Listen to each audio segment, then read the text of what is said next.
Hello, aspiring biologists. Welcome to an exciting journey into the microscopic world of our body. Today, we are diving deep into the muscular tissue chapter for CBSE Class 9 Biology. We'll explore the fascinating structures that enable all our movements, from a gentle blink to a powerful sprint. From voluntary actions to the tireless beating of our heart, muscles are everywhere. We'll cover this topic across 4 levels of depth: easy, medium, hard, and hardest, ensuring you grasp every concept thoroughly. Let's begin. Ready for some easy insights? Let's uncover the basic types of muscles that make our bodies move. Muscular tissue is vital for movement, made of special cells that can contract. First, we have striated muscles. Imagine them like long, striped cylinders. We control these muscles directly, like when you decide to walk or lift something. They're attached to our bones, making skeletal movement possible. Think of them as your body's voluntary movers, always ready for action when you command. Next, meet smooth muscles. Unlike striated ones, these don't have stripes and are spindle-shaped. The cool part? You can't control them. They work behind the scenes, like moving food through your stomach or controlling blood flow. They're found in your internal organs, tirelessly working without you even knowing. Finally, cardiac muscles are unique to your heart. They're branched, striped, and also involuntary. They pump blood rhythmically, non-stop, for your entire life. Truly amazing. Time to test your understanding. Here are 3 practice questions. First, which type of muscle tissue is responsible for lifting your arm? Second, where would you typically find smooth muscle tissue in your body? And third, what is the key characteristic that makes cardiac muscle unique compared to other muscle types? Let's deepen our understanding of muscular tissues. We'll now explore their structures and functions in more detail. Striated or skeletal muscles are the ones we consciously control. They're made of long, cylindrical cells with many nuclei and distinct stripes. These muscles are attached to our bones, enabling all voluntary movements like running or writing. They contract quickly and powerfully, but they can also get tired. Think of them as the strong, fast workers of your body, always ready for action when you decide to move. Smooth muscles, on the other hand, are the silent workers. Their cells are spindle-shaped, with a single nucleus, and lack any stripes. You can't control them, they work automatically. They're found in the walls of internal organs like your stomach, intestines, and blood vessels, performing essential tasks like moving food or regulating blood pressure. They contract slowly and can sustain their effort for a long time without tiring easily. They are crucial for many involuntary bodily functions. Finally, we have cardiac muscles, found exclusively in your heart. These cells are unique, they're branched, have striations like skeletal muscles, but are involuntary like smooth muscles. They usually have 1 or 2 nuclei and are connected by special junctions called intercalated discs. These discs ensure that heart muscle cells contract in a coordinated, rhythmic fashion, tirelessly pumping blood throughout your entire life. Their continuous, rhythmic action is truly a marvel of biological engineering. Now, let's challenge your knowledge with 5 medium-level questions. First, describe the structural characteristics of striated muscle cells. Second, explain why smooth muscles are considered involuntary. Third, what is the primary function of cardiac muscle tissue? Fourth, name 2 organs where smooth muscle tissue is found. And fifth, what is the main difference in control between skeletal and cardiac muscles? Ready to analyze? Let's dive into a more detailed comparison of muscular tissues, exploring their intricate features and functions.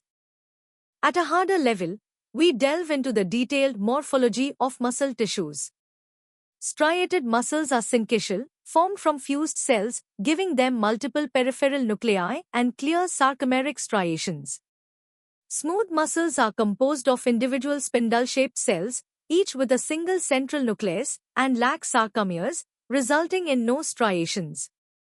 Cardiac muscles are unique, featuring branched, often unenucleated cells with striations, but their defining characteristic is the presence of intercalated discs. These discs are crucial for both physical and electrical coupling, ensuring coordinated heart contractions. Functionally, the control mechanisms are distinct. Striated muscles are under conscious, voluntary control via the somatic nervous system, contracting rapidly but fatiguing. Smooth muscles are involuntary, regulated by the autonomic nervous system, hormones, and local factors, contracting slowly and rhythmically with high fatigue resistance. Cardiac muscles are also involuntary, but possess intrinsic automaticity through pacemaker cells. The autonomic nervous system only modulates their rate and force. Each type's location perfectly matches its role: skeletal for locomotion, smooth for visceral movements, and cardiac for pumping blood.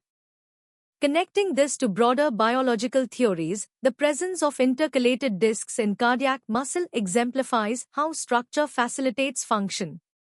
These specialized junctions, with desmosomes for adhesion and gap junctions for electrical communication, allow the heart to act as a functional syncytium, ensuring efficient, synchronized contraction. This contrasts with skeletal muscle, where each fiber is typically innervated individually. The voluntary control of skeletal muscle is mediated by the somatic nervous system, while the involuntary actions of smooth and cardiac muscles are governed by the autonomic nervous system, highlighting the body's sophisticated regulatory systems. Let's test your advanced understanding with 7 challenging questions. First, differentiate between the cellular structures of striated and smooth muscle tissues. Second, explain the significance of intercalated discs in cardiac muscle function. Third, how does the nervous system control voluntary versus involuntary muscle movements? Fourth, why do skeletal muscles fatigue more easily than smooth muscles? Fifth, provide specific examples of the physiological roles of each muscle type. Sixth, what is meant by the syncytial nature of skeletal muscle? And seventh, how do striations arise in muscle tissue? Welcome to the hardest level. Here, we'll dissect muscular tissue with competitive depth, exploring their engineering marvels and intricate biological mechanisms. At the molecular level, all muscle contraction relies on the sliding filament theory, involving the interaction of actin and myosin. However, the regulatory mechanisms differ. In skeletal and cardiac muscle, calcium binds to troponin, shifting tropomyosin to expose myosin-binding sites on actin. In smooth muscle, calcium binds to carmodulin, activating myosin light chain kinase, which phosphorylates myosin heads, enabling cross-bridge formation. This fundamental difference in calcium sensitivity and regulation underlies their distinct contractile properties and speeds. From an engineering perspective, the ultrastructure of each muscle type is optimized. Skeletal muscles' highly organized sarcomeres and extensive T-tubule system allow for rapid, powerful, and precise voluntary contractions. Smooth muscles' crisscrossed filament arrangement and dense bodies enable a slow, sustained, and often tonic contraction, ideal for maintaining organ tone. Cardiac muscle combines features of both sarcomeric organization for power, but with intercalated discs and a unique calcium-induced calcium release mechanism, ensuring rapid, synchronized, and fatigue-resistant contractions essential for continuous blood pumping. Energy metabolism also varies significantly. Skeletal muscles can rapidly switch between aerobic and anaerobic respiration, allowing for bursts of power but leading to fatigue. They have varying fiber types, like slow twitch for endurance and fast twitch for strength. Smooth muscles are highly efficient, primarily relying on aerobic respiration and maintaining tone with minimal energy expenditure, making them highly fatigue-resistant. Cardiac muscle has an exceptionally high metabolic demand, almost exclusively aerobic, packed with mitochondria and myoglobin to ensure a continuous, uninterrupted supply of ATP, a critical adaptation for its ceaseless function. its inability to regenerate after injury also highlights its specialized and irreplaceable role. The impact of these muscle types extends to various physiological processes and clinical conditions. Disorders like muscular dystrophy affect skeletal muscles' structural integrity.